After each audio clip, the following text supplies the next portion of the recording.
ನಮಸ್ಕಾರ ಸ್ನೇಹಿತರೆ, ನಮ್ಮ ನ್ಯೂಸ್ ಕನ್ನಡಿಗ ಯೂಟ್ಯೂಬ್ ಚಾನಲ್ಗೆ ನಿಮಗೆಲ್ಲರಿಗೂ ಪ್ರೀತಿಯ ಸ್ವಾಗತ.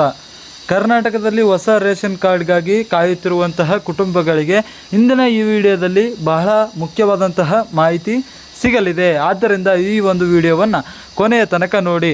ಹೊಸ ರೇಷನ್ ಕಾರ್ಡ್ಗೆ ಅರ್ಜಿ ಸಲ್ಲಿಕೆ ಆರಂಭವಾಗುವುದೆಯೇ? ಅರ್ಜಿ ಹಾಕಲು ಸಾಧ್ಯವಾಗುತ್ತಿದೆಯಾ? ಯಾವಾಗ ಅರ್ಜಿ ಸಲ್ಲಿಸುವುದು? ಯಾರಿಗೆ ಹೊಸ ರೇಷನ್ ಕಾರ್ಡ್ಗೆ ಅರ್ಜಿ ಸಿಗಬಹುದು? ಯಾವ ದಾಖಲೆಗಳು ಬೇಕಾಗುತ್ತದೆ? ಈ ಎಲ್ಲ ಪ್ರಶ್ನೆಗಳಿಗೆ ಇಂದಿನ ಈ ಒಂದು ವಿಡಿಯೋದಲ್ಲಿ ಒಂದೊಂದಾಗಿ ಉತ್ತರ ಕೊಡೋಣ.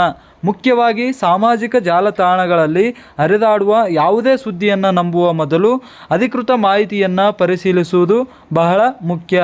ಆದ್ದರಿಂದ ಈ ಒಂದು ವಿಡಿಯೋವನ್ನು ಕೊನೆಯವರೆಗೂ ನೋಡಿ. ನಿಮಗೆ ಹೊಸ ರೇಷನ್ ಕಾರ್ಡ್ ಅರ್ಜಿಯ ಬಗ್ಗೆ ಒಂದು ಸಂಪೂರ್ಣವಾದಂತಹ ಮಾಹಿತಿ ದೊರೆಯುತ್ತದೆ. ಸ್ನೇಹಿತರೆ, ರೇಷನ್ ಕಾರ್ಡ್ ಎನ್ನುವುದು ಕೇವಲ ಪಡಿತರ ಪಡೆಯಲು ಬಳಸುವಂತಹ ದಾಖಲೆ ಮಾತ್ರ ಅಲ್ಲ. ಅರ್ಹ ಕುಟುಂಬಗಳಿಗೆ ಸರ್ಕಾರದ ವಿವಿಧ ಕಲ್ಯಾಣ ಯೋಜನೆಗಳಲ್ಲಿ ಇದು ಪ್ರಮುಖ ದಾಖಲೆಯಾಗಿದೆ ಎಂದು ಹೇಳಬಹುದು. ಪಡಿತರ ಧಾನ್ಯ ಪಡೆಯುವುದು, ಕುಟುಂಬದ ವಿವರಗಳನ್ನು ದಾಖಲಿಸುವುದು ಮತ್ತು ಕೆಲವು ಸರ್ಕಾರಿ ಸೇವೆಗಳಲ್ಲಿ ಗುರುತಿನ ದಾಖಲೆಯಾಗಿ ಬಳಸುವುದು ಸೇರಿದಂತೆ ಹಲವು ಸಂದರ್ಭಗಳಲ್ಲಿ ರೇಷನ್ ಕಾರ್ಡ್ ಬಹಳ ಉಪಯುಕ್ತವಾಗಿದೆ ಎಂದು ಹೇಳಬಹುದು. ಹೀಗಾಗಿ ಹೊಸದಾಗಿ ಮದುವೆಯಾದವರು, ಬೇರೆ ಕುಟುಂಬದಿಂದ ಪ್ರತ್ಯೇಕವಾಗಿ ವಾಸಿಸುವವರು ಅಥವಾ ರೇಷನ್ ಕಾರ್ಡ್ ಇಲ್ಲದ ಅರ್ಹ ಕುಟುಂಬಗಳು ಹೊಸ ರೇಷನ್ ಕಾರ್ಡ್ಗಾಗಿ ಅರ್ಜಿ ಸಲ್ಲಿಸುವ ಅವಕಾಶಕ್ಕಾಗಿ ಕಾಯುತ್ತಿದ್ದಾರೆ. ಸ್ನೇಹಿತರೆ, ಇಲ್ಲಿ ಒಂದು ಬಹಳ ಮುಖ್ಯವಾದ ವಿಷಯವನ್ನು ಸ್ಪಷ್ಟವಾಗಿ ಹೇಳುತ್ತೇನೆ. ಅದು ಏನೆಂದರೆ, ಕರ್ನಾಟಕ ಆಹಾರ ನಾಗರಿಕ ಸರಬರಾಜು ಮತ್ತು ಗ್ರಾಹಕ ವ್ಯವಹಾರಗಳ ಇಲಾಖೆಯ ಅಧಿಕೃತ ವೆಬ್ಸೈಟ್ನಲ್ಲಿ ಪ್ರಸ್ತುತ ಹೊಸ ಪಡಿತರ ಚೀಟಿ ಅರ್ಜಿಗಳನ್ನು ತಾತ್ಕಾಲಿಕವಾಗಿ ಸ್ಥಗಿತಗೊಳಿಸಲಾಗಿದೆ. ಅಂದರೆ ಹೊಸ ರೇಷನ್ ಕಾರ್ಡ್ಗೆ ಅರ್ಜಿಗಳನ್ನು ಬಂದ್ ಮಾಡಲಾಗಿದೆ. ಈಗ ಸದ್ಯಕ್ಕೆ ಯಾವುದೇ ಹೊಸ ರೇಷನ್ ಕಾರ್ಡ್ಗೆ ಅರ್ಜಿಗಳನ್ನು ಆರಂಭ ಮಾಡಲ್ಲ ಎಂದು ಮಾಹಿತಿಯು ನಮಗೆ ಕಂಡುಬರುತ್ತದೆ. ಅದೇ ಅಧಿಕೃತ ಇಲಾಖೆಯ ವೆಬ್ಸೈಟ್ನಲ್ಲಿ ಹೊಸ ಪಡಿತರ ಚೀಟಿ ಅರ್ಜಿ ಸೇರಿದಂತೆ ಪಡಿತರ ಚೀಟಿಗೆ ಸಂಬಂಧಿಸಿದ ಸೇವೆಗಳ ಮಾಹಿತಿ ಲಭ್ಯವಿರುತ್ತದೆ. ನೀವು ಅಲ್ಲಿ ಹೋಗಿ ನೋಡಬಹುದು. ಹೀಗಾಗಿ ಸ್ನೇಹಿತರೆ, ಎಲ್ಲರಿಗೂ ಹೊಸ ರೇಷನ್ ಕಾರ್ಡ್ ಅರ್ಜಿ ಈಗಲೇ ಆರಂಭವಾಗಿದೆ ಎಂದು ಯಾವುದೇ ಅಧಿಕೃತ ದೃಢೀಕರಣವಿಲ್ಲದೆ ಹೇಳುವುದು ಸರಿ ಕಾಣುವುದಿಲ್ಲ. ಆದ್ದರಿಂದ ಎಲ್ಲಿಯಾದರೂ ನೀವು ಹೊಸ ರೇಷನ್ ಕಾರ್ಡ್ಗೆ ಅರ್ಜಿಗಳು ಆರಂಭವಾಗಿವೆ ಎಂಬ ಮಾಹಿತಿಯನ್ನು ಸಾಮಾಜಿಕ ಜಾಲತಾಣಗಳಲ್ಲಿ ನೋಡಿದರೆ ಅದು ಶುದ್ಧ ಸುಳ್ಳು ಮಾಹಿತಿ ಆಗಿರುತ್ತದೆ.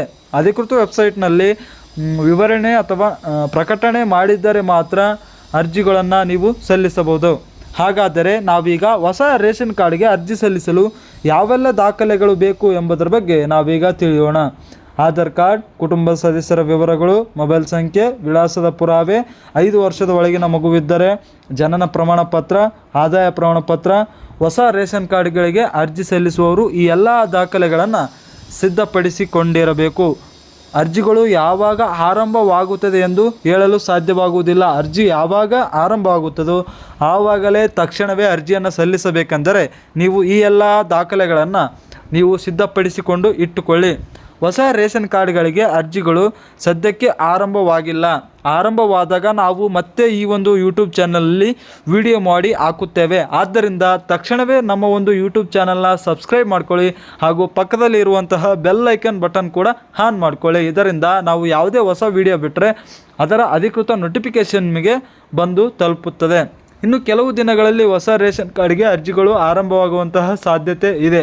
ಆದ್ದರಿಂದ ನೀವು ಅರ್ಜಿ ಆರಂಭವಾದ ತಕ್ಷಣ ನೀವು ನಿಮ್ಮ ಊರಿನ ಗ್ರಾಮ 1 ಕೇಂದ್ರ, CSC ಕೇಂದ್ರ, ಇಲ್ಲವೇ ಕರ್ನಾಟಕ 1 ಕೇಂದ್ರ ಅಥವಾ ಬೆಂಗಳೂರು 1 ಕೇಂದ್ರಗಳಲ್ಲಿ ಅರ್ಜಿಯನ್ನು ಸಲ್ಲಿಸಬಹುದಾಗಿದೆ. ಸ್ನೇಹಿತರೆ, ಈ ವಿಡಿಯೋ ನಿಮಗೆ ಇಷ್ಟವಾಗಿದ್ದರೆ ಇದೇ ಥರದ ಹೊಸ ವಿಡಿಯೋಗಳು ಹಾಗೂ ಅಧಿಕೃತ ಮಾಹಿತಿಯನ್ನು ಪಡೆಯಲು ತಕ್ಷಣವೇ ನಮ್ಮ ಒಂದು ಚಾನಲ್ನ ಸಬ್ಸ್ಕ್ರೈಬ್ ಮಾಡ್ಕೊಳ್ಳಿ ಹಾಗೂ ಬೆಲ್ ಐಕನ್ ಕೂಡ ಆನ್ ಮಾಡ್ಕೊಳ್ಳಿ. ಜೊತೆಗೆ ಈ ಒಂದು ವಿಡಿಯೋನ ಶೇರ್ ಮಾಡಿ, ಕಾಮೆಂಟ್ ಮಾಡಿ, ಲೈಕ್ ಮಾಡಿ.